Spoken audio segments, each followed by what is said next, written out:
দর্শক, ত্রয়োদশ জাতীয় সংসদ নির্বাচনে পাবনা এক আসনে বেসরকারি ফলাফলে বিজয়ী হয়েছেন বাংলাদেশ জামায়াত ইসলামীর সাবেক আমির মাওলানা মতিউর রহমান নিজামীর ছেলে ব্যারিস্টার নজিবুর রহমান মোমেন। আসনটিতে মোট কেন্দ্র ৯৪টি।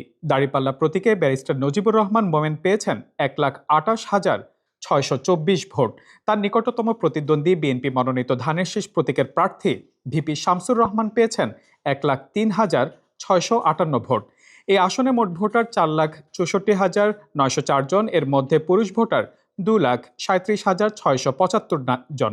ভিম লিকুইড এখন মাত্র ৫০ টাকা, তেল চর্বি পরিষ্কার করে এক ধোয়াতেই। নারী ভোটার রয়েছেন ২,২৭,২২৮ জন এবং তৃতীয় লিঙ্গের রয়েছেন একজন। আসনটিতে প্রতিদ্বন্দ্বিতা করেছেন ৪ জন। নাজিবুর রহমান মোমেন লন্ডন থেকে ব্যারিস্টারি ডিগ্রি নিয়ে ২০১০ সালে ঢাকা জজ কোর্টের আইনজীবী হিসেবে তালিকাভুক্ত হন। ২০১৩ সালে তিনি হাইকোর্টের আইনজীবী হিসেবে তালিকাভুক্ত হন। পরে ২০১৬ সালে ১০ মে মানবতা বিরোধী অপরাধের মামলায় মাওলানা মতিউর রহমান নিজামীর ফাঁসি কার্যকরের পর তিনি লন্ডনে চলে যান। ৫ আগস্ট সরকারের পতন হলে তিনি দেশে ফিরে আসেন।